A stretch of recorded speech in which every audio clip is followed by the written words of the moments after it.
welcome back to another episode of the Wayne Podcast. My name's Abbas and I'm joined today by my co-host Sugar Ray. What's going on, Sugar, man? You good?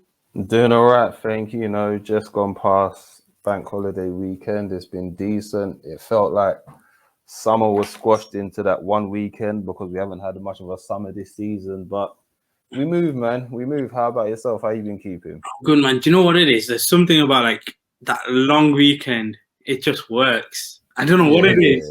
It's like it needs to be essential. We need to have a They need to start incorporating that into the working life in the UK for sure, but we'll see what happens, man. Crazier things has happened these last 2 years. So, well, listen, we're about to discuss a fight about a YouTuber versus MMA, former MMA guy. So, here we are.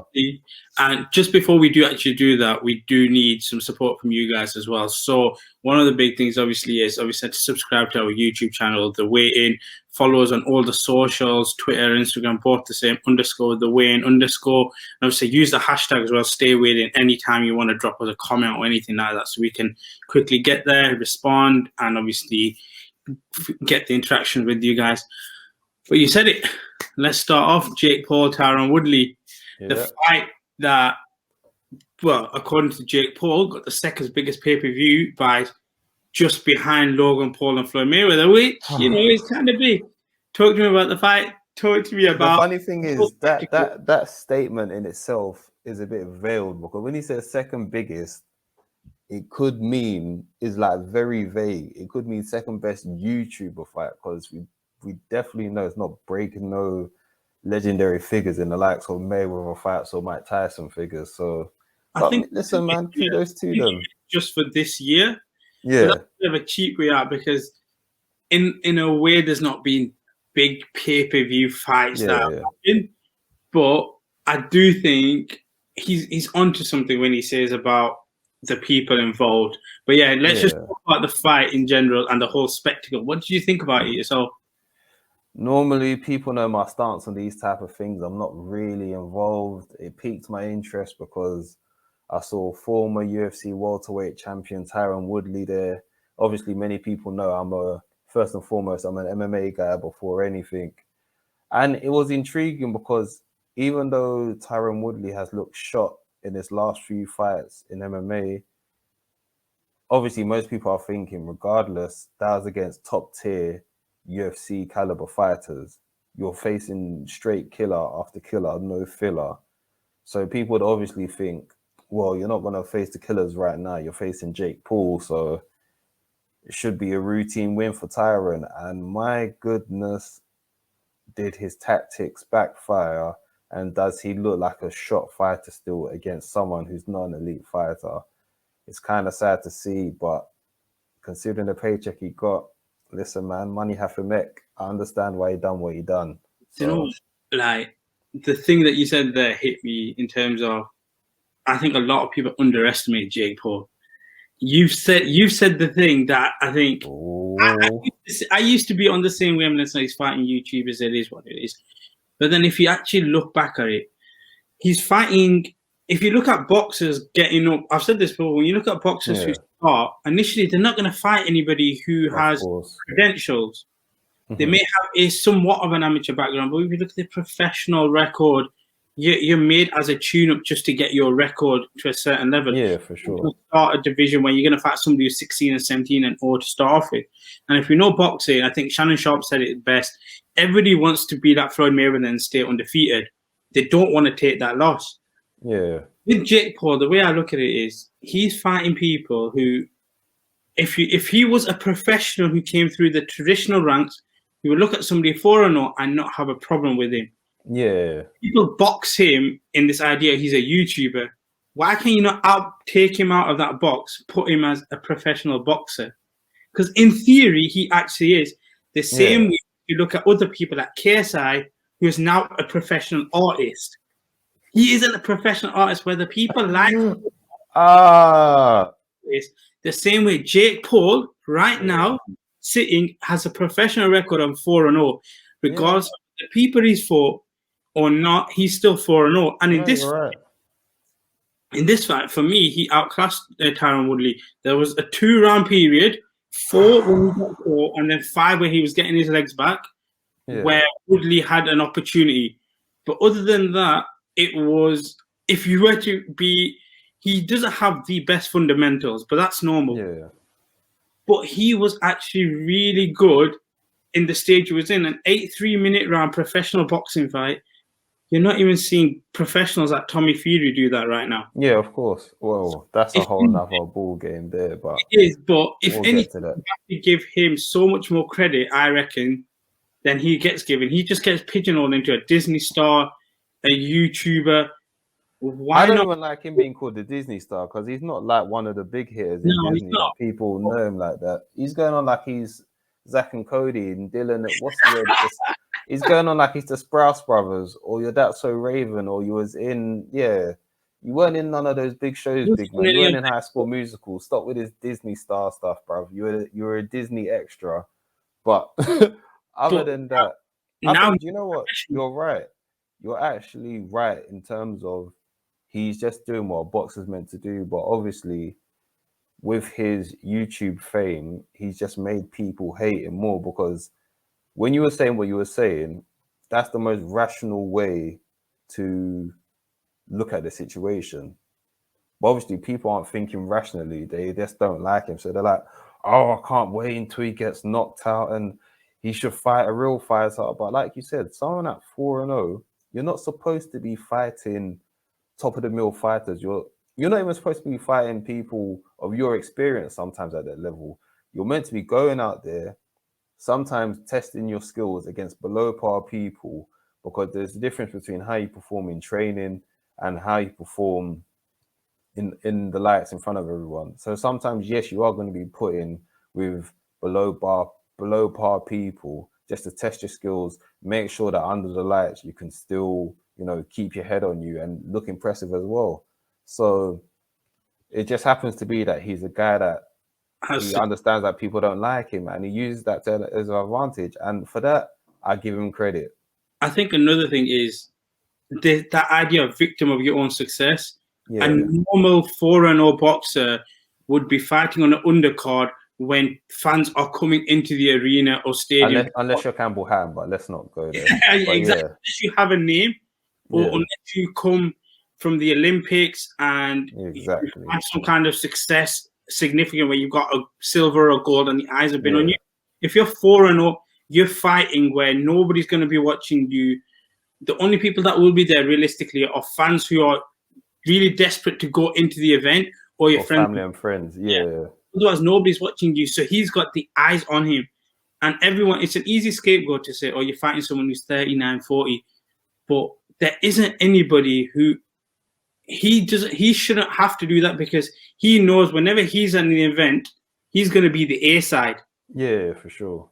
It's not Floyd Mayweather, but he gets the opportunity. Yeah, he's the name. He's the big name. That's the big name.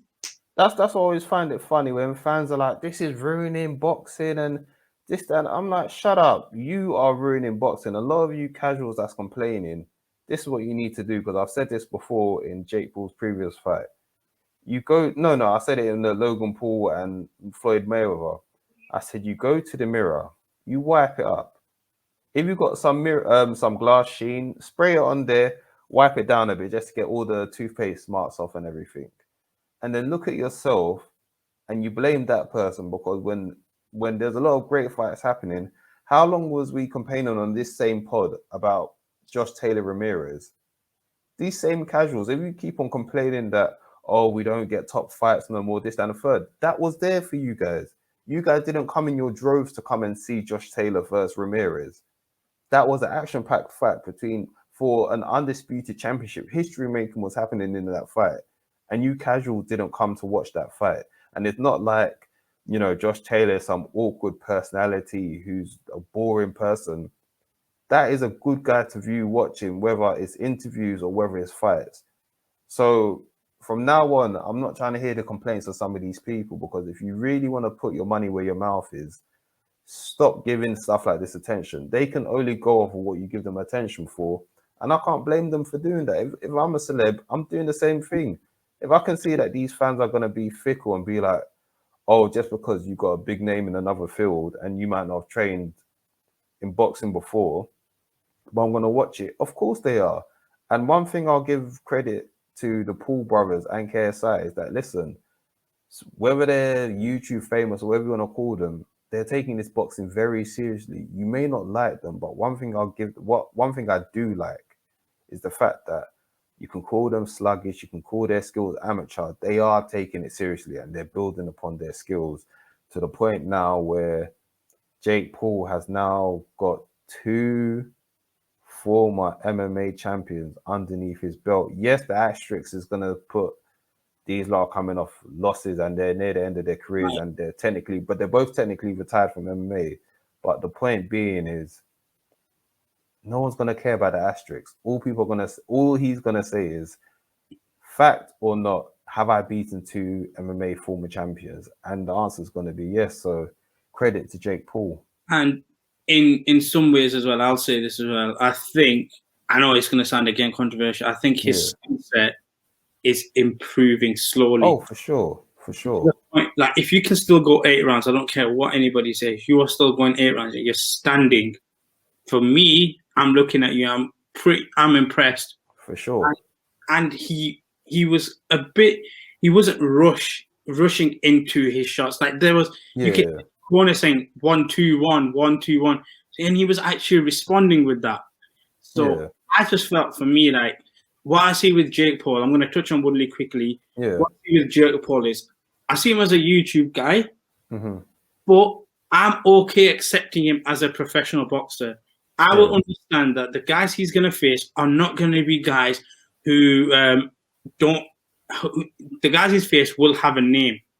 And there'll be guys, again, that his management team or his camp or whatever will set up where you can win. You do have the height, you have possible weight and reach advantage because you're meant to be that guy. Like, Floyd fought Berto for a reason. Smart. Smart. And it was easy money. That's why I think also Woodley, his reaction at the end, for me, like, if you had taken the loss as you did, I would have accepted. Like, let's be honest, I'm going to be here. It wasn't a split decision. Like, if you listen, the commentators, the judges are quite novice and stuff, and you can prove it. Like, that's not, Woodley for me didn't get a single, he couldn't have won that fight by any judge. Woodley's reaction afterwards just said to me that I don't know how to handle losing, and now I'm losing to a YouTube star. This is where my hot take's gonna come in. Then. This is where my hot take comes in.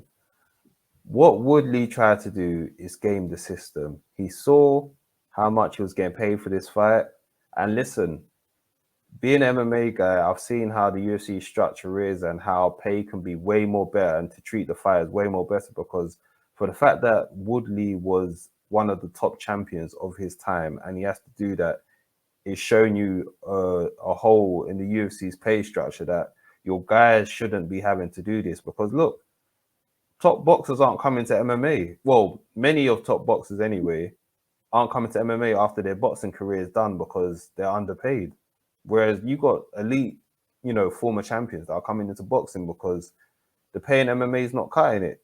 And I think what another thing is, the public don't understand when they see these big paychecks for fighters, what you're looking at their gross pay.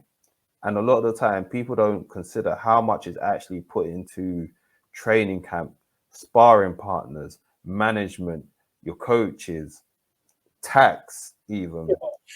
So sometimes people be like, oh, but I saw that you made six figures for this fight.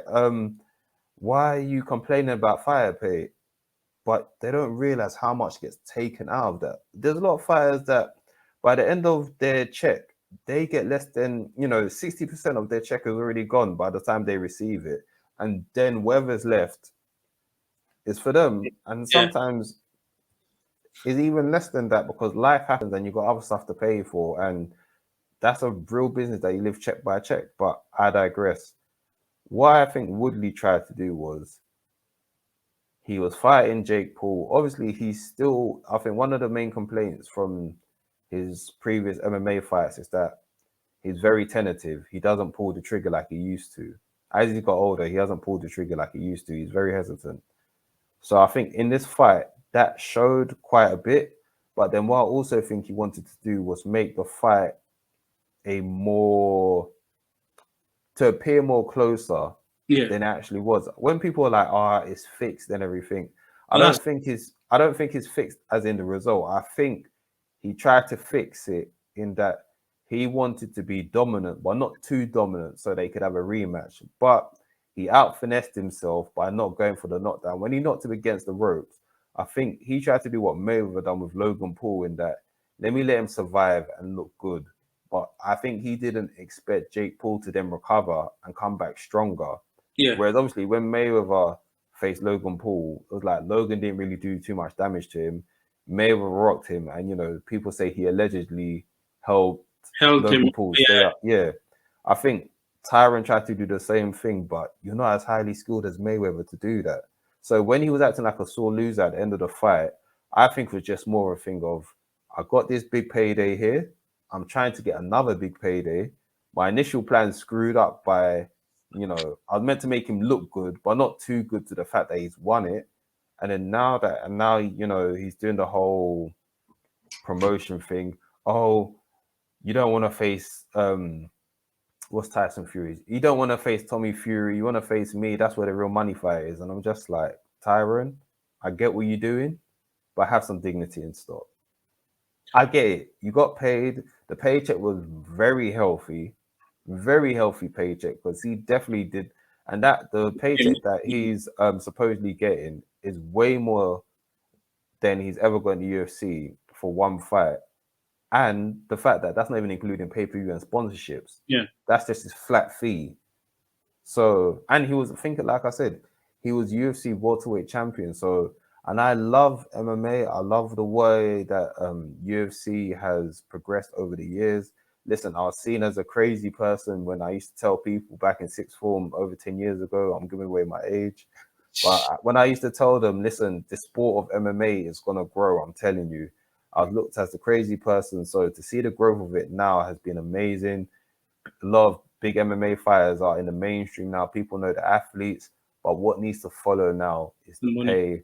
And I'm going to need the UFC to do the right thing and start paying the athletes more fair.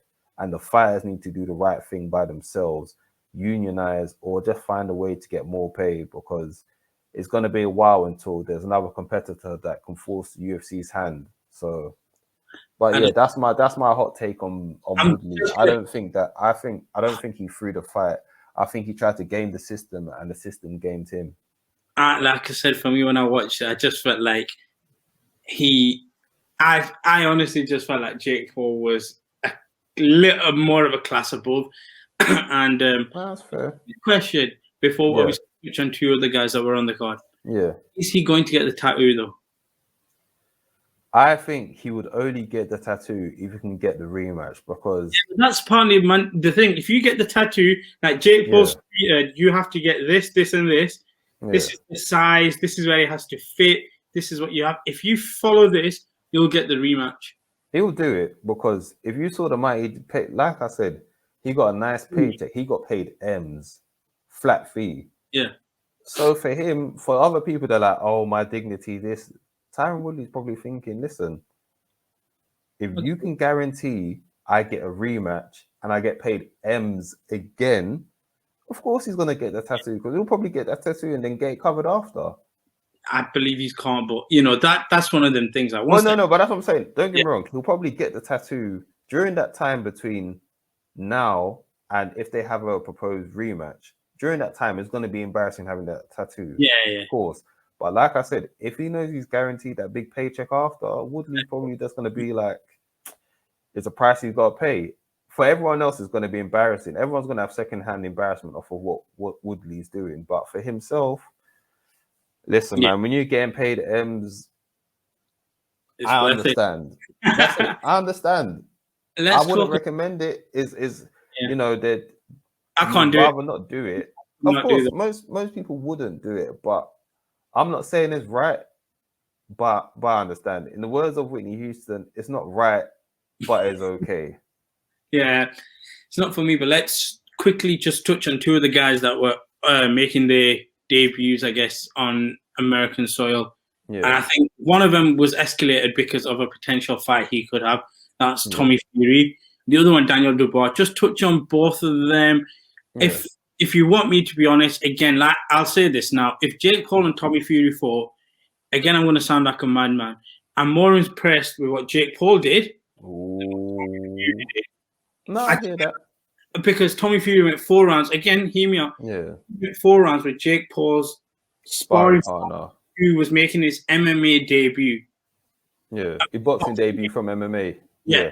So that for me, if I'm looking at it, I'm like, you kind of need to knock him out. And you won by a split decision as well. So if we can have the same energy for Jake Paul in terms of the call, why are we not having the energy for a guy who's half brother to Tyson Fury and who has all this going up? So I'm not impressed with Tommy Fury. I'm sorry, I'm not. One thing I will interject with that, I think the same way Tyron Woodley tried to game the system, I think I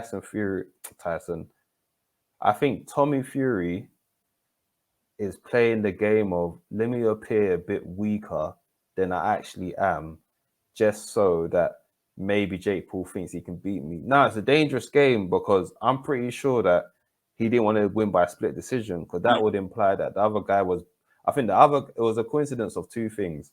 The other guy was better than he expected him to be, and Tommy Fury took his foot off the pedal thinking that he could ease his way to a unanimous decision and not look too impressive so that he looks more appealing to Jake Paul. But I just think at that weight class, you have to be knocking people out. Oh, for sure. Like, you're not supposed to sit back and just for sure be somebody who wins on decision victories. But one guy who did knock somebody out, Daniel Dubois. Yeah, listen, man. A genuine, like, for me, he got given the opportunity for American Showtime pay-per-view. Yeah. I'm kind of surprised he got it, if that makes sense, because I don't see how, but he took it, ran with it, got the KO. Now it's a case of, for me, just build on that, and that's what I can really say on that. I think that was more of a 2-for-1 special. You get Tommy and you get Dubois. I think Frank Warren just saw that. Oh, why don't you accompany Dubois and get a knockout in US soil and see how they like you? I'm still confused on how they're trying to market Dubois because personality-wise, there's a lot to work with. And like we mentioned on here before, I think what would be best suited for Dubois is if he can get a personality in his camp that can be the speaker for him. Similarly, how in wrestling, you have the Brock Lesnar's, have the Paul Heymans. And, if you know your wrestling lineage, you can go years on of knowing there's a lot of great wrestlers that knew how to perform, but they weren't the best speakers. And I feel like they keep on taking the creating beef aspect of pro wrestling, and I think they also need to take that factor of pro wrestling of getting good voice boxes to speak on behalf of fighters that don't have the personalities. A la, I think Danny Garcia's dad is the one, Angel Garcia is the one that comes to mind straight away.